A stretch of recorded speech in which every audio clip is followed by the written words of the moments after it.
the new learning campus that we've got coming. I mean, I was there the other day. I know it's still a bit of a construction site, but when I was in there, it felt like, you know, those massive American style schools. They had like amphitheatres, and the facilities that we've got coming for our children in the next few years, it's outstanding. And obviously with the infrastructure, with the Queens Ferry Crossing and stuff like that, I think we're just ideally placed at the moment to really grow as a city. Yeah, I think you mentioned a couple of things in terms of how to develop skills, and about connectivity. So these are the two big drivers that you can use to actually develop the economy.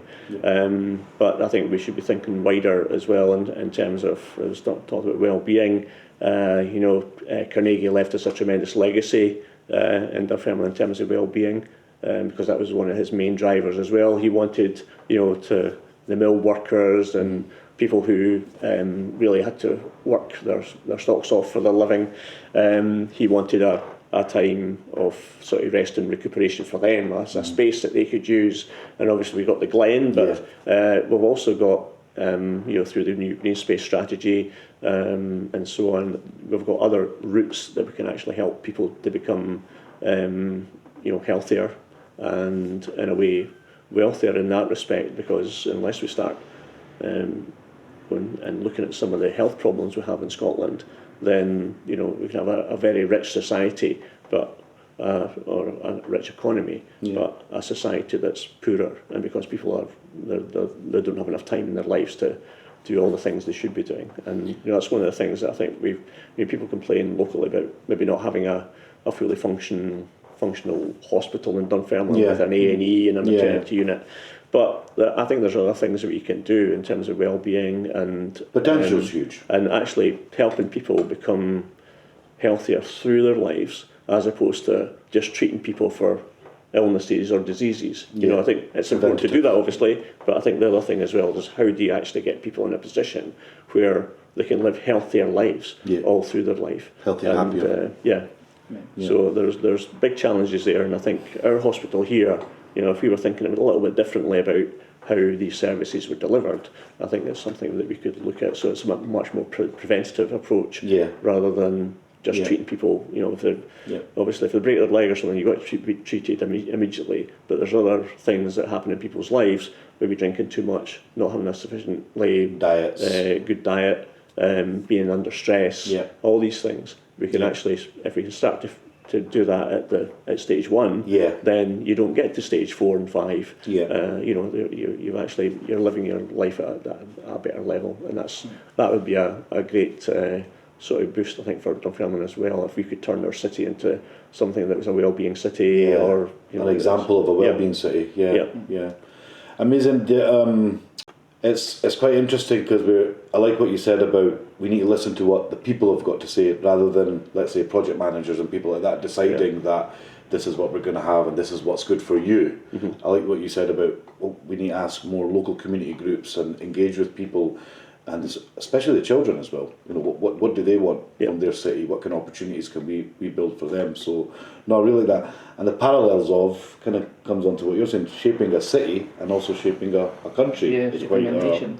I mean, if I can diverse off of the question line for a moment and just sort of talk about a well-being economy more, or a well-being nation more holistically, what would you say to the people watching? What would you say that a well-being economy or a well-being Scotland looks like? I think for too long, the kind of Scotland and economy that we do have has been there to line the pockets of a few.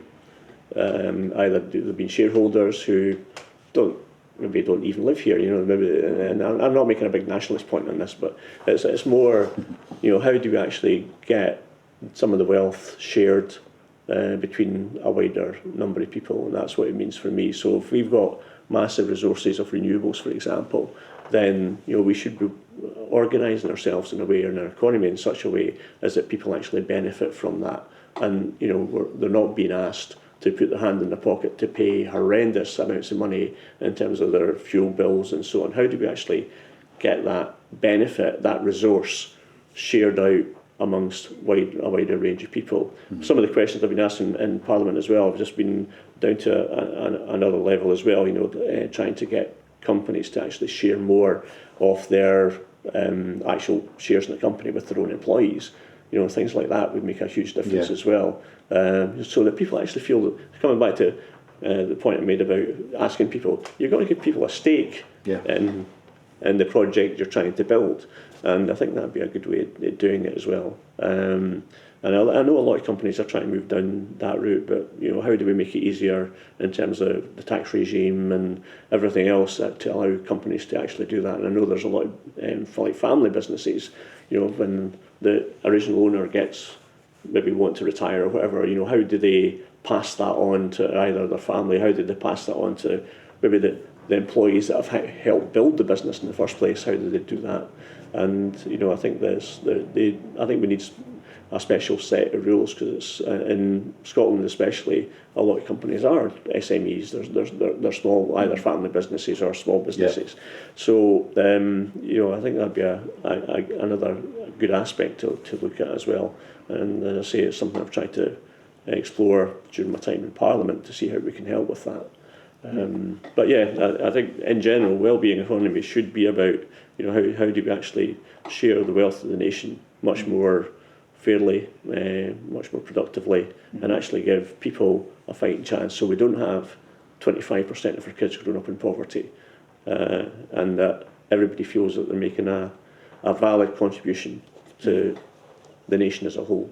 Yeah, and I think, and their community for that matter. Yeah, and I think you kind of touched, Bob, can be drawn from what you've said is there's a tendency to lobby criticism towards a wellbeing economy in saying that it's all well and good to talk about a wellbeing economy, but how the hell do you deliver it? And I think maybe drawing from some of the things that you've been saying, being a bit more nuanced with some of the schemes that we implement in order to deliver a wellbeing economy, making it community-led, local. Yeah. Maybe that's perhaps a vehicle in which we can deliver a wellbeing economy. Yeah. I think one of the things that we've looked at, not just because we're in a crisis with an energy policy just now, or the UK energy policy anyway, but we've looked at heat from coal mines. Now there's a coal mine that runs all the way from Ayrshire right through Lanarkshire into Fife, Midlothian and so on in Scotland. It's a problem for the coal agency to actually take water off these mines, because it's a constant problem for them, but they see it as a problem, and we should be looking at it the other way around. We should be looking at it as an opportunity. Water comes off coal mines at 17 degrees, so you're already, on a cold day, it might be 0 degrees out in the real world. Water comes off at 17 degrees, go through a heat exchanger, and before you know where you are, you've pushed that water up into being from warm water to hot water, and you either use it for district heating or you use it for new industries. Why not have, for example, right through that coalfield, have an amazing horticultural industry that we can actually grow our own tomatoes here, instead of reading in the news we can't buy tomatoes for love their money. So there's ways that we can actually that might help develop our food policy, might help develop new jobs, would certainly give heat for people to heat their homes, and we could do that on a local basis. We've talked for a long time now about having a national energy company, but that can start. You could have like the Dunfermline Energy Company, you could have the Dalgety Bay Energy Company, Cowdenbeath Energy Company. So you can actually build it by having lots of little building blocks of people who are actually using that to actually heat their own homes, get the benefit from it, and actually build it up gradually. Yeah. And if you look at places like Iceland, they didn't start with a massive geothermal operation. They built it because somebody had the guts to go out and start one project, and then built it up built it up from there. So about 60% of Iceland's energy now comes from geothermal. And so it can be done, but you just need people with a bit of vision. Yeah, exactly. And I mean, it may offer as well another solution in the sense that a national energy company would be difficult right now because we're facing such a tough spending climate, thanks Brexit. But putting it local, it does have the potential to make it more, centralised and make the costs a little bit more manageable, given the current climate. Yeah. But obviously, with an independent Scotland, we could definitely unleash that potential. But what we need to do is get away from the thought, if we're having a national energy company, that the government needs to go out and buy BP, or they need to go and buy ExxonMobil. They don't. We can actually start quite small local communities, build up gradually, brick by brick, bit by bit, and before you know where you are, you could end up with a situation, an Iceland type situation, where you're actually producing an awful lot of your own energy through local sources. And I think the good thing is with that as well is you're not relying on a huge grid that serves the whole country. You can actually have local grids that people have a bit more control over, and it becomes more resilient in terms of your energy security. The cost of heating and everything it's ridiculous at the moment, isn't it? I mean, you hear about these kind of ideas, geothermal and renewable energy. The potential is amazing. You're struggling with that one. I always do a funny thing about that. Yeah. So you mentioned Iceland there. I know that you've pushed for us to work more closely with the Arctic and Nordic Councils as well, haven't you? Yep. And you put together an APPG group for that as well, yes, in Westminster? That's an all-party parliamentary group, so it's just an opportunity for MPs who have got an interest in a certain topic. So in my case it's Nordic Council, Arctic Council, but there's lots of other ones, there's ones on poverty, there's ones on disabilities, so it depends on where your interests lie.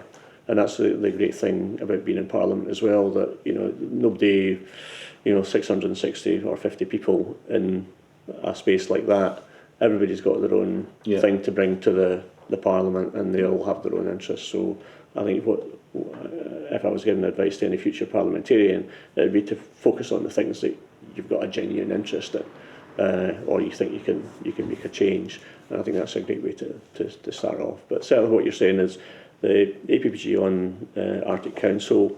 I thought again from a Scottish perspective, I think it's important that we reach out to other groups in Europe and our near neighbours who maybe think about things a little bit differently from the UK, and just to see how they did things. And a visit out to Denmark to the Council of Ministers for the Nordic Council. We've had, I think, almost every representative member state who is part of the Nordic Council into our meetings in Parliament as well. So we've brought our their ambassadors in each meeting.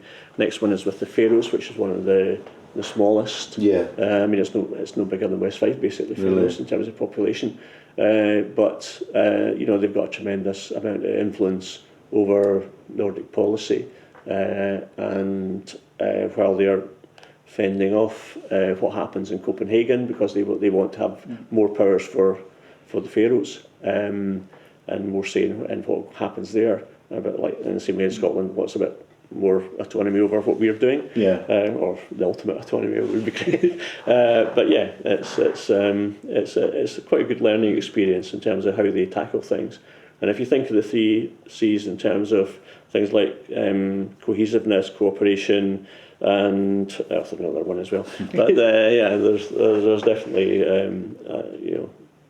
in terms of what they're trying to do. When you hear them talking about things, it is all about you've got that right, okay, and they're almost working it out. How best to tackle a problem, and there's a lot of good stuff. I mean, I was on a call a couple of weeks ago on their food policy or food waste policy. Yeah, I was reading about that. Yeah, and I think the other one as well that's been out recently is they're working on a nutrition plan for all the Nordic countries. So they have a core understanding of what's of real value in terms of developing that a healthier diet for the Nordic nations. You've always been a proponent of working with our European neighbours, haven't you? I know it's maybe slightly different, but even having just connections like the ferry and the work that you've done on the Green Port, and then obviously we've mentioned the work with the Arctic and Nordic Councils. I mean, it's just gotten harder for us. Well, you can tell us it's gotten harder for us as Scots to communicate with the countries in Europe since Brexit. Yeah, I think that's it's really a great disappointment that the Brexit decision was made, to put it mildly, because we've lost so much through that one daft decision. However, I think it should be, in terms of if you're pursuing the arguments around independence, it actually gives us a huge advantage, because we can say that a lot of people, the 62% for example, who voted to remain within the EU in Scotland, I think recent polls have shown that's closer to 72% now. So that's a huge number of people who would, if you're saying linking the two of independence and getting back into Europe more closely, then that's something that we could really pursue with a great deal of vigour. And it's something I think we should be doing a lot more of, irrespective of what the views of the UK government might be on who can speak to who and who can approach ministers and all sorts of things like that piece of nonsense. But I think my experience, even within the Nordic setting, has been that if you go to Copenhagen, or if you go to Bergen or Oslo or Stockholm, then some of the first questions that people ask you, as soon as you realise that you're Scottish, one of the first questions they ask you about, what's happening with independence? Well, when are you coming back to join us? And it's like a totally different viewpoint from their perspective. And it's really refreshing to actually hear that that's what they're interested in. And sometimes I come back from these places, you think, well, they're more interested in independence than we are sometimes, and you think, why is that the case? And it's we've got a lot of friends out there. Yeah, they're aware of the potential as well. I find that quite surprising, because obviously the unionist narrative is that we won't manage and there is no potential and they're holding us up. But when you do go out in Europe and even further afield, people are really interested to do business with Scotland, or interested in what's going on with Scotland and the resources that we've got. So especially in Europe, obviously the northern sort of European countries that are maybe a bit closer to us, but they're very aware of the potential of Scotland.